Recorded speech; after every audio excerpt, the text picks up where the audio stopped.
नमस्कार दोस्तों, स्वागत है आप सबका ओनली एस में। आज हम देख लेते हैं रिपोर्ट्स एंड इंडेक्सेस का ये वेरी नेक्स्ट पार्ट। इस क्लास में हम लोग डिस्कस करेंगे दोस्तों 5 इंडेक्सेस एंड रिपोर्ट्स। पहला है प्रेस फ्रीडम इंडेक्स, दूसरा है कंपोजिट वाटर मैनेजमेंट इंडेक्स 2.0, तीसरा है ग्लोबल इनोवेशन इंडेक्स, चौथा है हेनली पासपोर्ट इंडेक्स और पांचवा है एसडीजी इंडिया इंडेक्स। ना ध्यान दीजिएगा, ये जो जितने भी सारे इंडेक्स हम लोग डिस्कस करेंगे वो सबसे रीसेंट इंडेक्सेस हैं, राइट। बहुत सारे इंडेक्सेस हैं जो कि जुलाई के महीने में प्रकाशित होगी, राइट। सो जब प्रकाशित होगी तो इंफॉर्मेशन कुछ कुछ अपडेट करना है तो प्लीज़ आप खुद से अपडेट कीजिएगा या फिर मैं ही इस क्लास के लास्ट में अंतिम में जो जो अपडेशन है वो कर दूंगा, राइट। बट ये जितने भी सारे हम रिपोर्ट्स डिस्कस कर रहे हैं वो सबसे अभी तक का मोस्ट लेटेस्ट रिपोर्ट्स डिस्कस की जाएगी। ऑलराइट, सबसे पहले रिपोर्ट में हम लोग देख लेते हैं press freedom index. Press freedom index, इसको दोस्तों निकाला जाता है रिपोर्टर्स विदाउट बॉर्डर्स के द्वारा। रिपोर्टर्स विदाउट बॉर्डर्स को और एक नाम अलग नाम से भी बोला जाता है जिसका नाम है reporters sans frontieres, right. FRONTIERS, इसको RSF, राइट, आप बोल सकते हैं RSF। सो दोनों नाम लेकिन सेम है, ध्यान दीजिएगा। रिपोर्टर्स विदाउट बॉर्डर्स भी एक जो है वही है reporters sans frontieres, right. Now ध्यान दीजिएगा, अभी हम लोग क्या डिस्कस कर रहे हैं, प्रेस फ्रीडम इंडेक्स। और एक रिपोर्ट होता है जिसको कहते हैं प्रेस फ्रीडम रिपोर्ट। जैसे press freedom index reporters without borders के द्वारा निकाला जाता है ना, वैसे प्रेस फ्रीडम रिपोर्ट जो है वो इंटरनेशनल प्रेस इंस्टीट्यूट के द्वारा निकाला जाता है, ठीक है। तो यहां पर कंफ्यूज नहीं करना है इंडेक्स और रिपोर्ट पे, राइट। रिपोर्ट जो है वो इंटरनेशनल प्रेस इंस्टीट्यूट के द्वारा निकाला जाता है और इंडेक्स जो है ये रिपोर्टर्स विदाउट बॉर्डर्स के द्वारा निकाला जाता है। नाउ प्रेस फ्रीडम इंडेक्स पर से 2002 से निकाला जा रहा है और यहां पर देखा जाता है दैट 180 कंट्रीज में in total level of freedom कैसा है। और लेवल ऑफ फ्रीडम बेसिकली वहां के प्रेस, जैसे वहां की जो रिपोर्टिंग की जाती है ना, डिफरेंट राइटिंग प्रेस, उसके बाद वो कितना फ्रीडम के थ्रू अपना रिपोर्ट आराम से छाप सकती है। उनको क्या कोई सरकार के द्वारा कोई रेगुलेट किया जा रहा है, कोई रोक टोक लगाया जा रहा है, तो ये सब कुछ बेसिकली देखा जाता है ना। इंडिया का अगर रैंकिंग देखिएगा इसमें तो आउट ऑफ 180 कंट्रीज दोस्तों हमारा रैंकिंग है 140 कंट्रीज। और इसका लेटेस्ट जो रिपोर्ट का मैं बात कर रहा हूं 2019 में निकाला गया है। फिर से जब 2020 का रिपोर्ट निकाला जाएगा तो आप लेकिन उसको अपडेट जरूर कर लीजिएगा, राइट। नाउ वैसे कंट्रीज जिनका रैंक बहुत ज्यादा ऊपर रहता है, जैसे सोचो 180 कंट्रीज है ना, तो जिसका रैंक 180 कंट्री है मतलब उस कंट्री के पास जो लेवल ऑफ फ्रीडम है ना प्रेस का वो बहुत ही सबसे ज्यादा कम है, राइट। पर जिसका रैंक 1 है वहां पर जो प्रेस फ्रीडम जो है वो सबसे ज्यादा है। मतलब वहां के रिपोर्टर्स को वहां के सरकार का बिल्कुल डर नहीं है, किसी का भी बेसिकली डर नहीं होता और खुलेआम जो मन वही छाप सकते हैं, एकदम ट्रांसपेरेंट रिपोर्टिंग की जा सकती है, राइट। नाउ हम लोग देख लेंगे दैट ये जो रिपोर्ट्स निकाला जाता है ये बेसिकली कुछ कुछ रिस्पॉन्सेज ली जाती है ना। वो रिस्पॉन्सेज किन किन से ली जाती है, जैसे मीडिया प्रोफेशनल्स, उनसे कांटेक्ट किया जाता है, डिफरेंट लॉयर्स से कांटेक्ट किया जाता है, सोशियोलॉजिस्ट से कांटेक्ट किया जाता है और उनके द्वारा एक सर्वे बेसिकली कंडक्ट किया जाता है, डिफरेंट क्वेश्चनरिंग की जाती है उन लोगों को और वेरियस पैरामीटर्स के आधार पर फाइनली ये रिपोर्ट निकाला जाता है दैट किस कंट्री का कितना अच्छा इस सेक्टर में रिपोर्ट है। इसमें डिफरेंट क्राइटेरिया के बेसिस में डिफरेंट पैरामीटर्स जो देखा जाता है दोस्तों वो जैसे है, देखिए यहाँ पे बहुत सारे पैरामीटर्स है, जैसे ट्रांसपेरेंसी, उस देश में लीगल फ्रेमवर्क इसके रिलेटेड, प्रेस के रिलेटेड कैसा है, मीडिया की इंडिपेंडेंस कैसा है, what is the level of pluralism existing on that country, right. Environment and self censorship कितना ज्यादा है या कम है, राइट। ज्यादा होने से अब उस कंट्री का रैंक जो है वो पीछे चला जाता है, अच्छा होने से रिस्पेक्टिवली ऑफ कोर्स रैंक अच्छा रहता है, राइट। उसके बाद डिफरेंट न्यूज एंड इंफॉर्मेशन को पहुंचाने के लिए वहां पर इंफ्रास्ट्रक्चर का क्वालिटी कैसा है, तो सब कुछ पैरामीटर्स अलग अलग एरिना से, अलग अलग डोमेन से डिफरेंट पैरामीटर्स के आधार पर ही ये रिपोर्ट निकाला जाता है। नाउ देखिए सबसे अच्छा जो यहाँ पे रैंक लाया गया है वो नॉर्वे के द्वारा लाया गया है, स्कोर काफी ज्यादा इसका अच्छा है। वहीं पर दूसरा रैंक जो है फिनलैंड, तीसरा रैंक स्वीडन, चौथा रैंक नीदरलैंड के द्वारा लाया गया। मतलब ओवरऑल जितने सारे यूरोपियन कंट्रीज ही हैं, इंडिया का अगर रैंक देख लीजिएगा तो 140 रैंक है हमारा, बहुत पीछे रैंक है। इनफैक्ट साउथ एशिया में देख लीजिएगा तो इंडिया से भी पहले रैंक है नेपाल का जो क्या है 106, राइट। पाकिस्तान का रैंक हमसे 2 रैंक पीछे है। वहीं रशिया और चाइना का देख लीजिएगा तो ये बिल्कुल चौंकाने वाला रैंक है क्योंकि बहुत पीछे। एक्चुअली ये सब कंट्रीज जो ना ये कम्युनिस्ट कंट्रीज है, रशिया और चाइना, ठीक है। तो वहाँ पर गवर्नमेंट जो है प्रेस के ऊपर काफ़ी ज़्यादा रेगुलेशन निकालती है। जैसे चाइना, चाइना में तो इनफैक्ट सरकार के अगेंस्ट में अगर कुछ छापोगे तो फिर बवाल ही कर देते हैं चाइना वाले, राइट। क्योंकि वहाँ पे प्योर सरकार जो चाहेगी वही चीज़ होता है, right. So this is it. अब आ जाता है दोस्तों next, composite water management index 2.0। 2.0 हम लोगों ने क्यों नाम दिया, क्योंकि ऑफ कोर्स इसका पहला रिपोर्ट जो है पिछले साल निकला होगा, राइट। अभी जो है दूसरा रिपोर्ट निकला है, इसलिए हमने इसको 2.0 नाम दिया है। अच्छा, कौन निकालता है, कौन सा ऑर्गेनाइजेशन निकालता है, नीति आयोग, राइट। बहुत ही ज़्यादा महत्वपूर्ण रिपोर्ट है ये हमारा देश का, और यूपीएससी में आने भी बहुत ज़्यादा संभावना है। नीति आयोग डिफरेंट डेटास को कलेक्ट करता है मिनिस्ट्री ऑफ जल शक्ति से और मिनिस्ट्री ऑफ रूरल डेवलपमेंट से। उन डेटास के आधार पर बेसिकली ये रिपोर्ट निकाला जाता है। नाउ आप पूछेगा सर इस रिपोर्ट को निकालने का जरूरत क्या पड़ा भाई। जरूरत कैसे नहीं पड़ा, देखो दो डेटा, इस ये ग्राफ जो बार चार्ट दिया हुआ ना, यहाँ पे देखो 2008 का डेटा लिया गया और 2030 का डेटा प्रेडिक्शन वाला डेटा लिया गया, ठीक है। तो देखो ये है सप्लाई और ये है आपका डिमांड, राइट। मतलब ये हुआ सप्लाई, ये हुआ डिमांड, ऑलराइट। सप्लाई देखो 2008 में जहां पर जितना सप्लाई था और डिमांड रिस्पेक्टिवली 2008 में लेकिन सप्लाई से कम था, समझ रहे हो बात। मतलब यहाँ के लोग को कोई टेंशन नहीं था, राइट। बट अभी जो केस हुआ है ना, ये लेकिन ग्राफ ऊपर भाग गया है, राइट।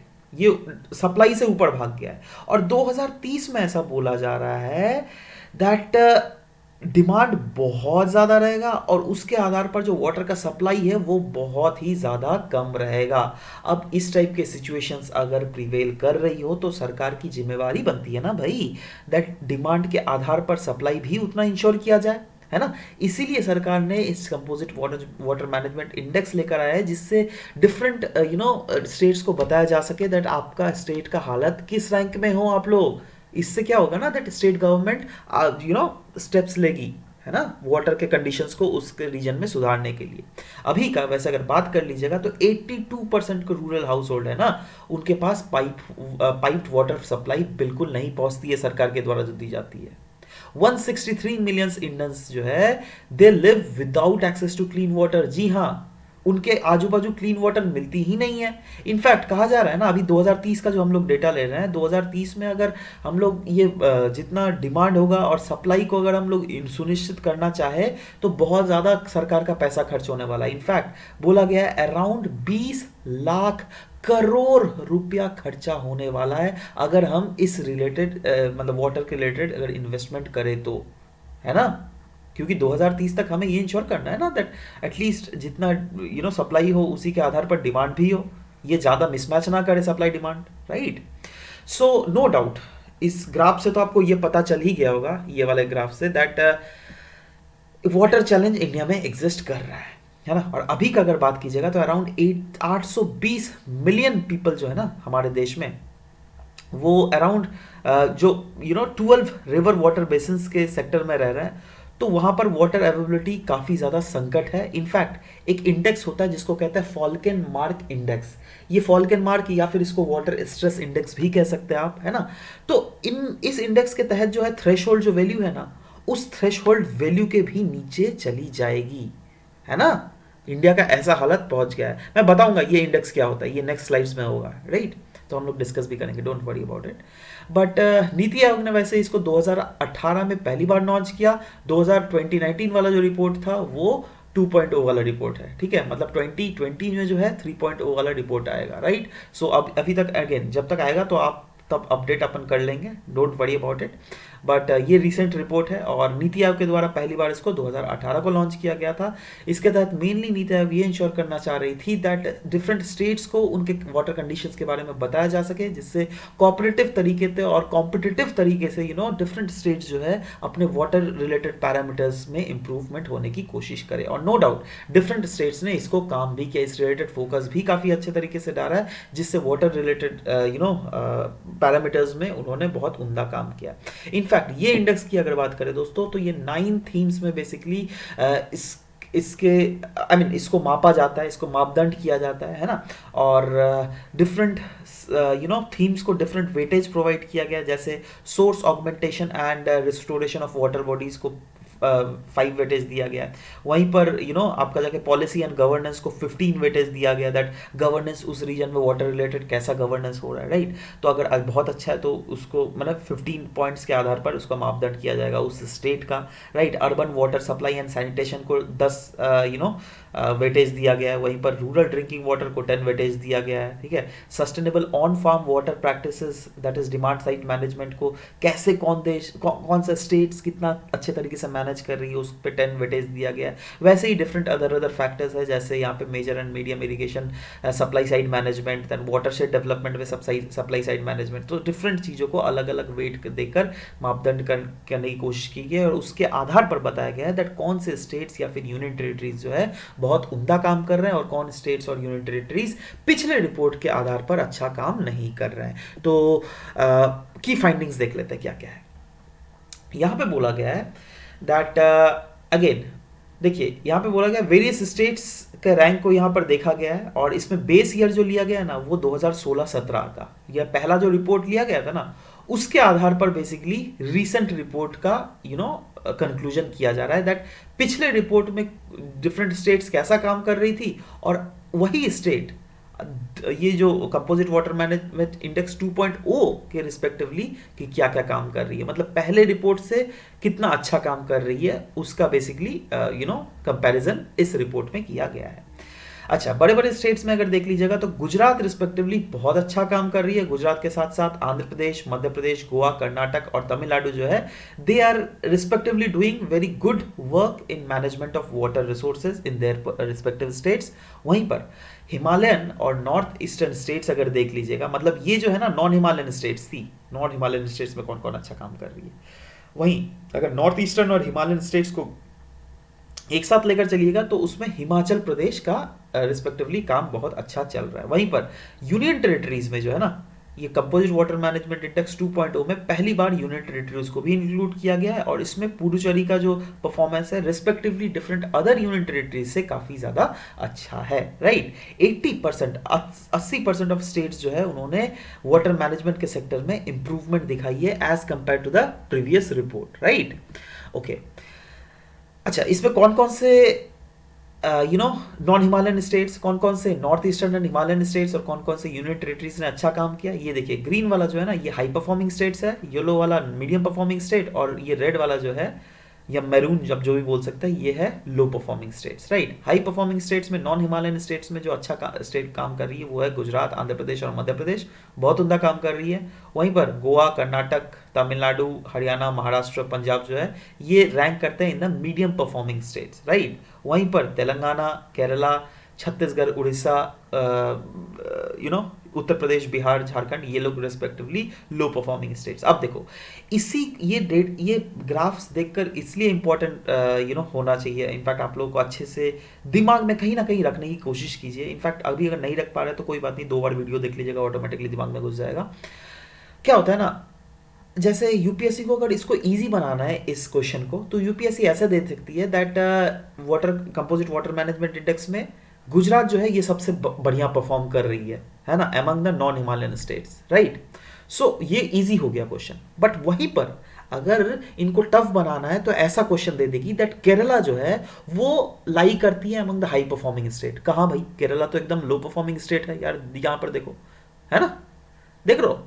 तो इसी को क्वेश्चन को इजी बनाना हो तो सिर्फ टॉप रैंकर वाला चीजें पूछी जाती है और उसी को अगर टफ बनाना हो तो एकदम घुस के पूछ लेंगे, है ना, जो कि आप समझ में भी नहीं पाओगे। आप सोचोगे यार केरला तो सब सेक्टर में आगे होता है, एजुकेशन ले लो, हेल्थ केयर ले लो, बहुत आगे है ना, तो शायद इसमें भी आगे होगा। ऐसी बात नहीं है मेरे भाई, है ना। तो पिछले इंडेक्स के मुताबिक अगर देख लीजिएगा तो गुजरात, आंध्र प्रदेश और मध्य प्रदेश ने काफ़ी अच्छा काम किया है वाटर मैनेजमेंट के सेक्टर में। वहीं पर झारखंड, बिहार और उत्तर प्रदेश वो जो है लोअर पोजीशंस में लाई करते हैं, राइट। अच्छा, सबसे लोअर पोजीशन देखो किसका है, यहाँ पर दिल्ली का है ना। वहीं पर यूनियन टेरिटरी में respective different other union territory से अगर कंपैरिजन करें तो पुडुचेरी का रैंक काफ़ी ज़्यादा अच्छा है। बट पुडुचेरी भी उतना काम कुछ नहीं कर रही है, ये भी लेकिन लो परफॉर्मिंग स्टेट्स में ही लाई करती है, ध्यान दीजिएगा, ठीक है। ओके, अच्छा, जैसे कि मैंने बोला दैट किस के आधार पर ये कंपोजिट वाटर मैनेजमेंट इंडेक्स निकाला जाता है, वो है फॉल्कन मार्क इंडिकेटर, जिसको मैंने तभी बोला था दैट इसको वाटर स्ट्रेस इंडेक्स भी कहा जाता है। ये कॉमनली यूज्ड मेजर है जिसके तहत डिफरेंट रीजन्स में वाटर स्कार्सिटी को मेजर किया जाता है, ठीक है। और इसमें देखिए कुछ कुछ वैसे तो ज़्यादा इंपॉर्टेंट नहीं है, आप जस्ट सिर्फ ये याद रखिए दैट फॉल्कन मार्क इंडिकेटर जो है किसका मापदंड करता है, ये बेसिकली कोई भी रीजन का वाटर स्कार्सिटी का इंडिकेटर है, राइट। और हाँ, इनके आधार पर जो है कुछ कुछ यहाँ पर रिपोर्ट्स भी दी गई है, मतलब इसके आधार पर इस टाइप के डेटा अगर हो ना, तो जैसे अगर 1700 यूनिट से ज़्यादा हो तो वो वाटर स्ट्रेस कंडीशन होगा।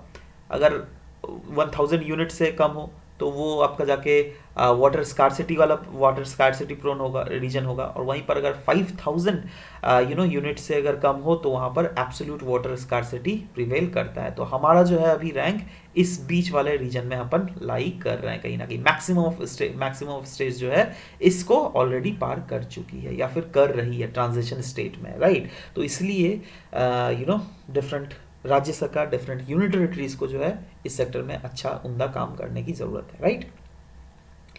अब आगे बढ़ जाते हैं global innovation index. Global innovation index दोस्तों विपो that is world intellectual property organisation के द्वारा निकाला जाता है। वर्ल्ड इंटेलेक्चुअल प्रॉपर्टी इंसीड और कॉर्नेल यूनिवर्सिटी के साथ मिलकर बेसिकली ये रिपोर्ट निकालती है। इंडिया का अगर परफॉर्मेंस देखिएगा दोस्तों, पिछले साल के मुताबिक हम लोगों ने 5 रैंक इंप्रूव किया, 5 पॉइंट, दैट इज अब पिछले साल हमारा रैंक जहां पर 57 था, वहीं पर अभी जो लेटेस्ट रिपोर्ट के आधार पर हमारा रैंक 52 है, राइट। और अगर ओवरऑल आप साल दर साल देखते रहिएगा तो इंडिया का रैंक जो कंसिस्टेंटली इम्प्रूव भी हुआ है, राइट। और हम टॉप 10 कंट्रीज में शुमार हो चुके हैं, जहां पर जिस कंट्रीज ने इसके रिलेटेड दैट इज इनोवेशन के रिलेटेड अपने देश में इंप्रूवमेंट दिखाने की कोशिश की। अच्छा, इंडिया का अगर इनोवेशन इंडेक्स देख लीजिएगा तो वो कुछ कुछ फैक्टर्स के आधार पर निकाला जाता है, दैट किन किन फैक्टर्स को इंडिया में देखा जाता है। ये फैक्टर्स है इंफॉर्मेशन एंड कम्युनिकेशन टेक्नोलॉजी, इस रिलेटेड हम क्या काम कर रहे हैं, सर्विसेज एक्सपोर्ट्स कितना ज़्यादा हो रहा है, हमारे इंजीनियरिंग कॉलेजेस से, साइंस कॉलेजेस से कितने सारे ग्रेजुएट्स पास आउट हो रहे हैं और कितने ग्रेजुएट्स जो है इनोवेटिव रिलेटेड सेक्टर में अपने आप को संलिप्त कर रहे हैं, right. Then the quality of universities कैसी है, ग्रॉस कैपिटल फॉर्मेशन कैसा हो रहा है, क्रिएटिव गुड्स एक्सपोर्ट्स के सेक्टर में कैसा काम कर रहे हैं। तो ये सारे इंडिकेटर्स जो है इंडिया का देखा जाता है ग्लोबल इनोवेशन इंडेक्स में इंडिया को रैंक करने के लिए, ठीक है। इंडिया का अगर स्टैंड देख लीजिएगा, ठीक है, तो साइंस एंड टेक्नोलॉजी क्लस्टर में लेकिन हमारे कुछ कुछ राज्य हैं, जैसे बेंगलुरु ले लो, मुंबई ले लो, न्यू दिल्ली ले लो, तो ये सब लोगों ने टॉप 100 ग्लोबल क्लस्टर्स में जो है ये राज्य भी शामिल है, राइट। बेंगलुरु, मुंबई और न्यू दिल्ली, राइट। मतलब दुनिया भर में इनोवेशन अगर देख लीजिएगा तो बेंगलुरु, मुंबई और न्यू दिल्ली में हमारे इंडिया से काफ़ी ज़्यादा इनोवेशन किया जा रहा है। बेंगलुरु तो of course there is no doubt that it is हमारा आईटी हब है, तो ऑफकोर्स वो तो बनता ही है, बट स्टिल मुंबई और न्यू दिल्ली भी इसके अंडर आता है, ठीक है। तो आप कंफ्यूज कर सकते हो दैट मुंबई शायद नहीं आता होगा, नहीं भैया, मुंबई में भी काफ़ी ज़्यादा आईटी इंडस्ट्रीज़ है, राइट। और अगर मुंबई सिर्फ मूवीज़ के लिए ही फेमस नहीं है, डिफरेंट इकोनॉमिक एक्टिविटीज़ बहुत ज़्यादा होती है, राइट। ओके, साथ ही साथ अगर सेंट्रल और साउथ एशिया के रीजन में भी देख लीजिएगा, वहाँ पर भी इंडिया का रिस्पेक्टिवली रैंक बहुत ज़्यादा आगे है और इंडिया इनोवेटिव सेक्टर में बहुत ज़्यादा आगे बढ़ रहा है। ग्लोबल परफॉर्मेंस अगर देख लीजिएगा डिफरेंट अदर कंट्रीज़ का अगर कंपैरिजन कीजिएगा इंडिया के साथ, तो ऑफकोर्स स्विट्जरलैंड जो है ना वो इस रैंक में टॉप करती है। उसके बाद Sweden, United States of America, Netherland, UK, मतलब ज़्यादातर वेस्टर्न कंट्रीज ही बेसिकली इसमें टॉप कर रही है। सिंगापुर देखो एक एशियन कंट्री है जो कि अब रिस्पेक्टिवली काफ़ी ज़्यादा अच्छा काम कर रही है, और इजराइल भी कहीं ना कहीं वेस्ट एशियन कंट्री है। तो एनीवेज ये सब कुछ इक्का दुक्का है कुछ, बट एनीवेज आपको जस्ट ये पता करना है दैट टॉप वाला कौन है, क्योंकि ज़्यादातर पूछने का संभावना ये टॉप वाला ही होता है, राइट। एनीवेज थीम जो था ना 2019 का, जैसे कि मैंने बोला that recent report upon discuss कर रहे हैं, ठीक है। तो ये ग्लोबल इनोवेशन इंडेक्स का भी जो ये रीसेंट रिपोर्ट ही है जो कि 12th एडिशन था। इसका थीम था creating healthy lives the future of medical innovation, और ऑफकोर्स हम लोगों ने तो बता ही दिया कौन कौन से ऑर्गेनाइजेशन मिलकर इस रिपोर्ट को निकालती है। अच्छा, ग्लोबल इनोवेशन इंडेक्स जो है ना, इनके दो सब इंडाइसेस भी होते हैं। वो किस किस सब, क्या क्या सब इंडाइसेस होता है, वो है इनोवेशन इनपुट सब इंडेक्स और इनोवेशन आउटपुट सब इंडेक्स, राइट। इनोवेशन इनपुट सब इंडेक्स और इनोवेशन आउटपुट सब इंडेक्स में देखो डिफरेंट फैक्टर्स आती है, जैसे इनपुट वाले में इंस्टीट्यूशनल कैसा परफॉर्मेंस है, ठीक है, पॉलिटिकल इन्वायरमेंट वहाँ भी कैसी है, रेगुलेटरी इन्वायरमेंट कैसा है, बिजनेस इन्वायरमेंट कैसा है, ह्यूमन कैपिटल एंड रिसर्च को भी इंक्लूड किया जाता है इसमें, इंफ्रास्ट्रक्चर को भी देखा जाता है, दैट आईसीटी इंफ्रास्ट्रक्चर कितना है वहाँ, उस रीजन की इकोलॉजिकल सस्टेनेबिलिटी कैसी है, ठीक है, ओवरऑल मार्केट सोफिस्टिकेशन देखा जाता है, दैट क्रेडिट फैसिलिटीज, इन्वेस्टमेंट है ना कितना ज़्यादा उस रीजन में हो रहा है, बिजनेस सोफिस्टिकेशन देखा जाता है उस रीजन का, राइट। और आउटपुट सब इंडेक्सेस में जो है नॉलेज एंड टेक्नोलॉजिकल आउटपुट कितना वो देश निकाल रहा है, दैट इज उस देश से कितना नॉलेज क्रिएशन हो रहा है, नॉलेज का इम्पैक्ट ओवरऑल दुनिया में क्या हो रहा है, और या फिर उस अपने देश में ही क्या कर रहे हैं वो लोग, और ऑफकोर्स नॉलेज डिफ्यूजन कैसा हो रहा है, क्रिएटिव आउटपुट्स में इंटेंजिबल एसेट्स, ऑनलाइन क्रिएटिविटी, ये सब कुछ जो है बेसिकली मेजर किया जाता है to find out the global innovation index, right. तो इसको पॉज करके एक बार खुद से ही देख लीजिए, है ना। मेजर बातें तो हम लोगों ने ऑलरेडी डिस्कस कर ली, है ना। अब आ जाता है next, Henley passport index 2020। Now ध्यान दीजिएगा, ये जो है ना, ये रीसेंट रिपोर्ट है, 2020 को ही निकाला गया है, 2020 के जनवरी में ये न्यूज़ में था। सो हेनले एंड पार्टनर्स इसको निकालती है, इस हेनले पासपोर्ट इंडेक्स को फॉर द ईयर 2020, और इसमें देखा जाता है दैट डिफरेंट देशों का, कौन कौन सा देश है, जैसे इंडिया है ना, इंडिया को किन किन देशों में घुसने के लिए अपना वीज़ा चाहिए होता है, ठीक है। तो बेसिकली यहाँ पर देखा जाता है दैट कौन कौन से ऐसे देश है जिनको दूसरे देशों में घुसने के लिए वीज़ा नहीं चाहिए होता है, ठीक है। मतलब कौन कौन से देश में ज़्यादा वीज़ा रेस्ट्रिक्शंस उतना ज़्यादा है नहीं, तो उसमें जापान टॉप में आता है, राइट।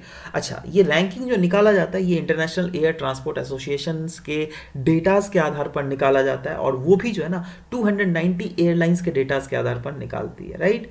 इंडेक्स इंक्लूड करता है 199 डिफरेंशियल पासपोर्ट्स, और देखा जाता है दैट ये पासपोर्ट जो है different travel destination, around 227 travel destinations में एंट्री या फिर एग्जिट पा सकती है क्या नहीं आराम से। और ये स्पेसिफिकली अगर इसका एम देख लीजिएगा तो ये ग्लोबल पिक्चर ले आती है of the freedom of travelling, right, that कौन से देश का ज़्यादा फ्रीडम ऑफ ट्रैवलिंग है, और जापान इसके नंबर 1 में आता है, राइट, ध्यान रहेगा। ओके, जैसा पहले ही बोला मैंने, जापान जो है ये स्ट्रॉन्गेस्ट पासपोर्ट है ना, बल वहीं पर अफगानिस्तान अगर देख लीजिएगा तो ये one of the weakest passport है, और जापान ने अपना जो रैंक है ये मेंटेन किया है for the consecutive 3 years, right. Past 3 साल से जो है जापान टॉप में आ रही है। वहीं पर सिंगापुर अगर देख लीजिएगा तो ये सेकंड प्लेस में है, उसके बाद जर्मनी और साउथ कोरिया जो है ये मिलकर थर्ड प्लेस में है। तो ऐसे करके है, मतलब एक ही रैंक में जो है बहुत सारे कंट्रीज है, जैसे जर्मनी, साउथ कोरिया, ये थर्ड रैंक में, चौथा रैंक में भी 2-3 कंट्रीज मिली हुई हैं। चलिए हम लोग देखते हैं नेक्स्ट स्लाइड्स में, वहाँ लिखा हुआ है क्लियरली, ठीक है। इंडिया का अगर पासपोर्ट देख लीजिएगा तो ये बहुत ही अच्छा परफॉर्म नहीं कर रही है, दैट इज हमारा रैंक 84 आता है, ठीक है। और अगर 2018-2019 देख लीजिएगा तो हमारा रैंक रिस्पेक्टिवली अच्छा था, पहले तो हमारा 81 था, उसके बाद 82, है ना, बट अभी तो और भी हम लोग नीचे गिर रहे हैं, ऑलरेडी 84th रैंक है, राइट। अच्छा, इंडिया के लोग जो है ना, सिर्फ यूरोप के एक ऐसा कंट्री है, सर्बिया ही एक ऐसा कंट्री है जहां पर हम लोग वीजा फ्री ट्रैवल कर सकते हैं, ठीक है। और एज सच कोई भी ऐसा मेजर या फिर डेवलप्ड कंट्रीज नहीं है जहां पर इंडिया के पासपोर्ट होल्डर्स जो है वीजा फ्री एक्सेस इनको मिल सकता है। मतलब वीजा चाहिए ही होगा हमको, अगर कोई डेवलप या फिर मेजर कंट्री में घुसना होगा ना तो वीजा चाहिए ही होगा, है ना। तो अच्छा, पहले जो है इसके रैंक में यूएस और यूके की रैंक काफ़ी ज़्यादा अच्छी थी, बट अभी जो है ये लोग फिसल के 8th रैंक में चली गई है। एंड टॉप 10 मोस्ट पावरफुल अगर पासपोर्ट देख लीजिएगा तो सबसे पहला तो रैंक में जापान आता है, उसके बाद Singapore, South Korea, Germany, Italy, Finland, Spain, USA, UK, Luxembourg and Denmark. मतलब ये top 10 most powerful passports of the whole world है, राइट। यहाँ पे देखिए रैंक भी दिया हुआ है, यहाँ पे ये देखिए, ये मैंने पिक्चर इसलिए आपको दिखाने की कोशिश कर रहा हूँ ना, दैट देखो यहाँ पे जैसे थर्ड रैंक, ठीक है, 2 कंट्रीज के द्वारा लिया गया है, 4th रैंक भी 2 कंट्रीज के द्वारा लिया गया है, 5th रैंक भी 3 कंट्रीज के द्वारा, देख रहे हो। तो ये एक ही रैंक में जो है बहुत सारे जो कंट्रीज है वो एग्जिस्ट करते हैं, ठीक है। तो इसलिए मैंने I thought of mentioning it. Anyways, अब नेक्स्ट में आ जाता है दोस्तों SDG इंडिया इंडेक्स। ये भी काफ़ी ज़्यादा फेमस इंडेक्स है, नीति आयोग इसको निकालती है, और SDG ये भी SDG 2.0 ही है जो कि रिसेंटली निकाला गया है। इसके तहत बेसिकली देखा जाता है दैट ग्लोबल SDG इंडेक्स जो है ना, उसके तर्क पे इंडिया क्या काम कर रही है, है ना। इंडिया में डिफरेंट स्टेट्स और यूनियन टेरिटरीज कितना काम कर रहे हैं जिससे 2030 का एसडीजी इंडेक्स के टारगेट्स को जो है हम अचीव कर सके, ठीक है।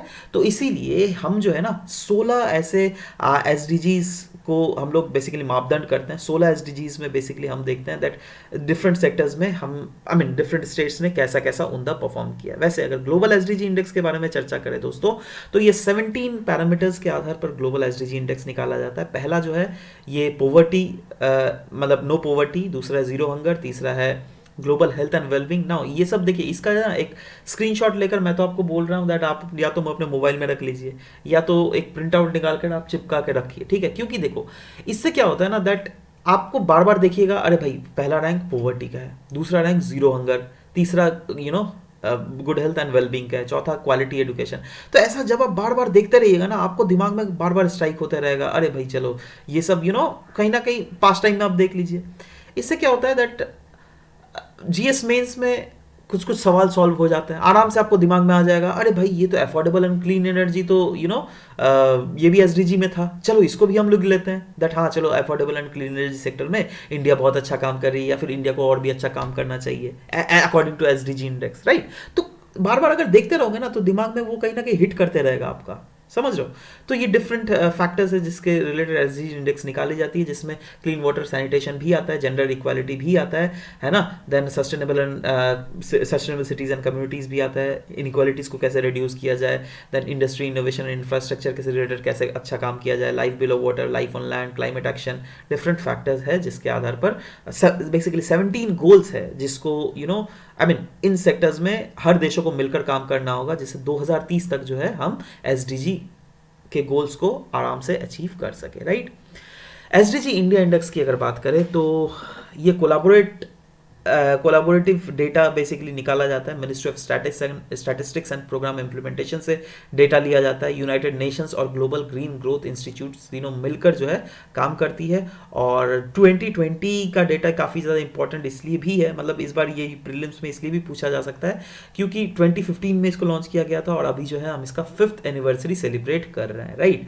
सो इसलिए भी कहीं ना कहीं ये थोड़ा मोड़ा इंपॉर्टेंट हो जाता है। की पॉइंट्स अगर देख लीजिएगा तो कौन कौन से मेथोडोलॉजीज फॉलो किए जाते हैं ये रैंकिंग निकालने को, तो नो डाउट देखिए एक कंपोजिट स्कोर के आधार पर बेसिकली ये रैंकिंग निकाला जाता है और वो कंपोजिट स्कोर जो होता है वो 0 to 100 के आधार पर हो जाता है। दैट इज डिफरेंट स्टेट्स या फिर डिफरेंट यूनिट टेरिटरीज जो है ये 0 to 100 के आधार पर जो भी पॉइंटर लाती है उसके आधार पर डिसाइड हो जाता है दैट क्या वो कंट्री एस्पिरेंट कंट्री, मतलब क्या वो स्टेट्स एस्पिरेंट स्टेट है। एस्पिरेंट स्टेट वैसे स्टेट होता है जिनका जो रैंकिंग होता है वो मतलब जिनका नंबर जो है न्यूमेरिकल वैल्यू 0 to 49 उन्हें मिलता है, जिनका 50 to 64 क्या आता है तो मतलब दे आर परफॉर्मिंग, मतलब वो लोग जो है कुछ काम कर रहे हैं, अच्छा खासा काम कर रहे हैं जिससे क्या वो लोग अचीव कर सकते हैं आने वाले समय में एसडीजी इंडेक्स। अच्छा, फ्रंट रनर वो होते हैं जो कि 65 से 99, मतलब ये जो स्टेट्स है ना या फिर यूनियन टेरिटरीज ये बहुत अच्छा काम कर रहा है और कुछ और भी अगर तगड़े तरीके से इस सेक्टर में काम करे,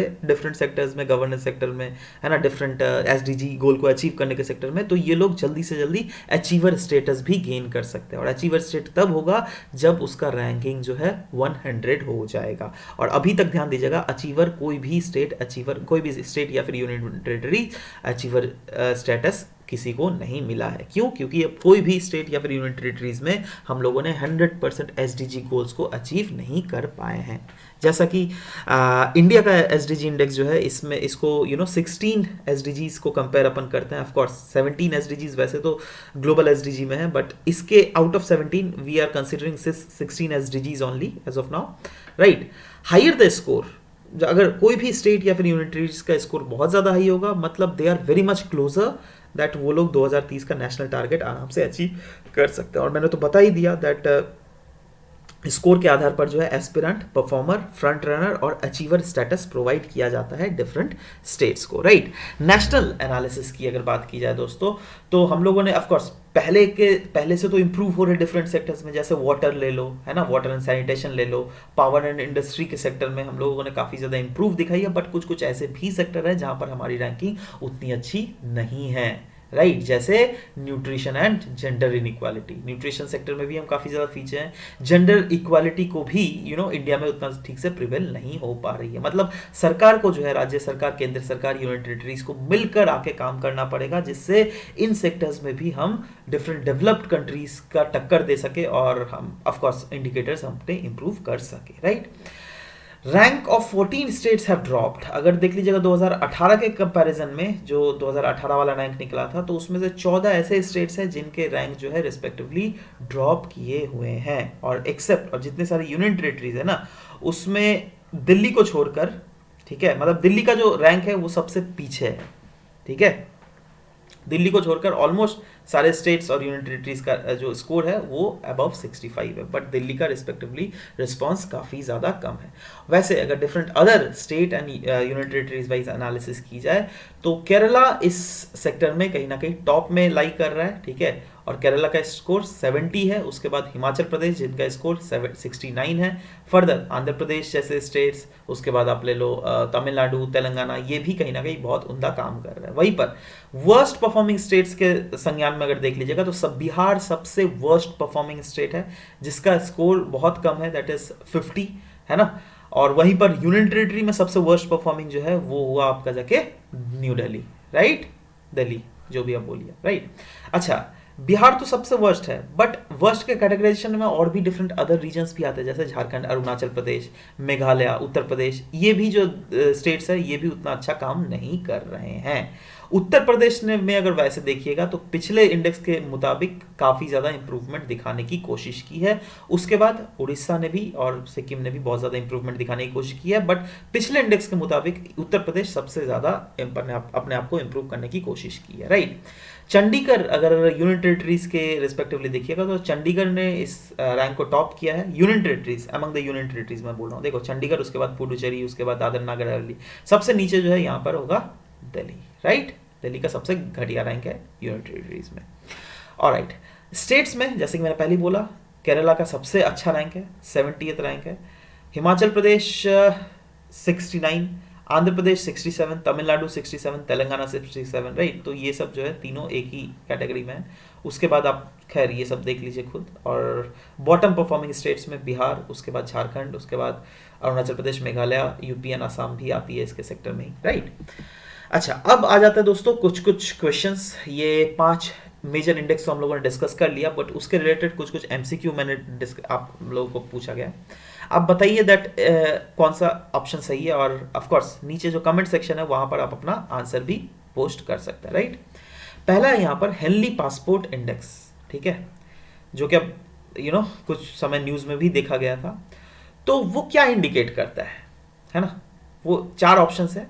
पहला है it indicates the freedom of travelling without visa. दूसरा है country with maximum band visa. तीसरा है most beautiful designed passport.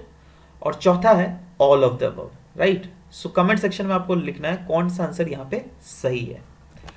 Next question है एसडीजी इंडिया इंडेक्स, जो कि आपको बहुत समय न्यूज में देखने को मिलेगा। उसके रिलेटेड 2 स्टेटमेंट्स दिए हुए हैं, आपने बताना है कौन सा स्टेटमेंट यहाँ पर करेक्ट है, ऑलराइट। पहला है इंडेक्स जो है ये एसडीजी इंडिया इंडेक्स, ये रिलीज किया जाता है बाई नीति आयोग। और दूसरा है Delhi have received the achiever tag status with highest score among all the state and union territories. तो बताइए इसमें से कौन सा ऑप्शन सही है। अब मैं चाहता हूं दोनों एमसीक्यू का आंसर आप नीचे कमेंट सेक्शन में जरूर लिखिए, and I will personally check it out. And yeah I hope that you have understand different other aspects as well. मिलते हैं हम लोग नेक्स्ट क्लास में दोस्तों। नेक्स्ट क्लास में कुछ नए नए रिपोर्ट्स और नए नए एनालिसिस के साथ हम लोग आपके साथ चर्चा करेंगे इस क्लास में। Till then bye bye, take care and thank you for listening to the whole video guys. Thank you very much.